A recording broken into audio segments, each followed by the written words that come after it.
ধন্যবাদ স্যার। আমি আজ যে বাজেটের উপরে আলোচনা করতে দাঁড়িয়েছি শুধু স্যার একটি নথি নয়, এটি পশ্চিমবঙ্গের প্রতিটি শিশু, প্রতিটি মায়ের, প্রতিটি প্রবীণ এবং প্রতিটি দরিদ্র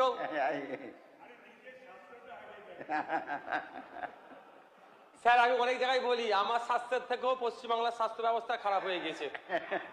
এটাকে স্যার আপনাদেরকে একটু প্রতিটি শিশু, প্রতিটি প্রবীণ, প্রতিটি মায়ের এবং প্রতিটি পশ্চিমবঙ্গের দরিদ্র পরিবারের জীবন এবং স্বাস্থ্যের সাথে জড়িত। স্যার একটি সভ্য রাষ্ট্রের পরিচয় তার অট্টালিকাকে দিয়ে নয়, তার নাগরিকদেরকে স্বাস্থ্য পরিষেবার মানের উপর নির্ভর করে। যে সরকার তার নাগরিককে সময় মতো স্বাস্থ্য পরিষেবা দিতে পারে না, সে তার উন্নয়নের দাবিতে স্বাভাবিকভাবেই প্রশ্নের সম্মুখীন হবে। স্যার পশ্চিমবঙ্গ সরকার 2026-27 অর্থবর্ষের জন্য 24,753 কোটি টাকা বরাদ্দের কথা উল্লেখ করেছে। তবে এই একটা বড় অংশ অবশ্যই আশাব্যঞ্জক হয়, কিন্তু প্রশ্ন থেকে যায় স্বাস্থ্য ব্যবস্থার কি পরিবর্তন হবে, না বিগত দিনের ন্যায় সিন্ডিকেট রাজ যেভাবে জাঁকিয়ে বসেছিল একইভাবে থাকবে। স্যার স্বাস্থ্য ব্যবস্থার বরাদ্দ কত হয়েছে তার থেকে বড় কথা, যখন আমরা দেখব নিয়মিত কোনো গর্ভবতী মা হসপিটালে বেড পাচ্ছে, একজন বৃদ্ধাকে এমআরআই করার জন্য কোনো বেসরকারি প্রতিষ্ঠানে যেতে হচ্ছে না, অথবা দুর্ঘটনায় আহত কোনো ব্যক্তিকে এই হসপিটাল থেকে ওই হসপিটালে যাওয়ার যে পীড়াদায়ক যন্ত্রণার সম্মুখীন হতে হয় সেটা থেকে মুক্তি পাচ্ছে, অথবা কোনো গরিব মানুষ তার চিকিৎসা পরিষেবার পরে ঔষধ কেনার জন্য তার পকেট থেকে হাজার হাজার টাকা খরচ করছে না। স্যার ন্যাশনাল হেলথ পলিসিতে বহুদিন ধরেই সরকারি স্বাস্থ্য ব্যয় বাড়ানোর কথা বলেছে। এই 2026-27 অর্থবর্ষে নতুন সরকার প্রায় 3,500 কোটি টাকা মতো বৃদ্ধি করেছে। অবশ্যই এটা আমাদের কাছে একটা আশার আলো দেখাচ্ছে। তবে স্যার শুধু বরাদ্দ বৃদ্ধি করলেই হয় না, কোন খাতে কিভাবে খরচ হচ্ছে সেটাও কিন্তু একটা প্রশ্ন থেকে যাচ্ছে। এ নিয়ে স্যার আমি সরকারের কাছে 5টা মৌলিক প্রশ্ন রাখতে চাই। প্রথম প্রশ্ন, এই বাজেটে চিকিৎসক, নার্স, স্বাস্থ্যকর্মী যে শূন্য পদ আছে তার পূরণের জন্য নির্দিষ্ট কর্মপরিকল্পনা কোথায়?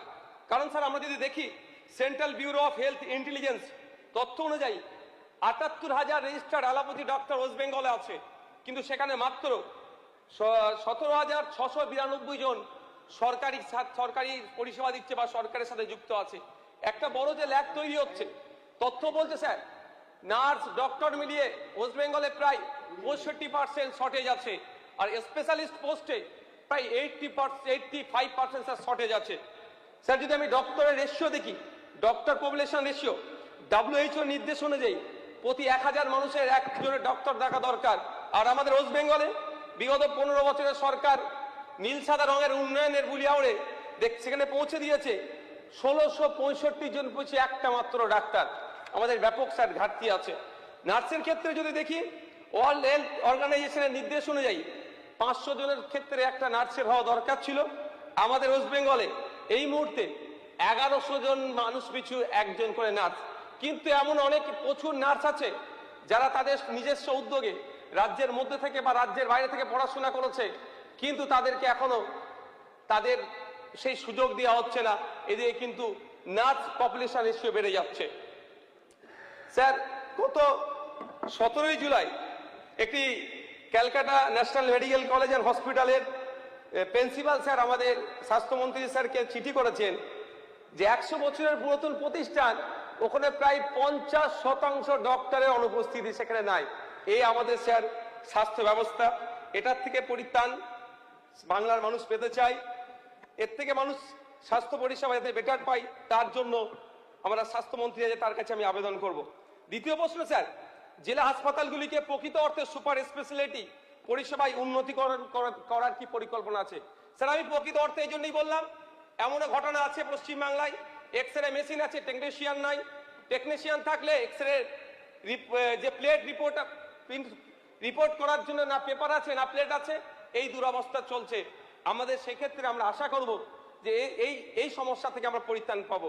কারণ আমরা বেডের ক্ষেত্রে যদি দেখি WHO নির্দেশনা অনুযায়ী প্রতি 1000 মানুষের জন্য ওয়েস্ট বেঙ্গলে 3 থেকে 5টা বেডের দরকার, সেখানে আমরা বাস্তবিক অর্থে দেখছি পশ্চিম বাংলায় প্রতি 1000 মানুষের জন্য একটা বা একটার একটু বেশি 1.1 বেড হচ্ছে।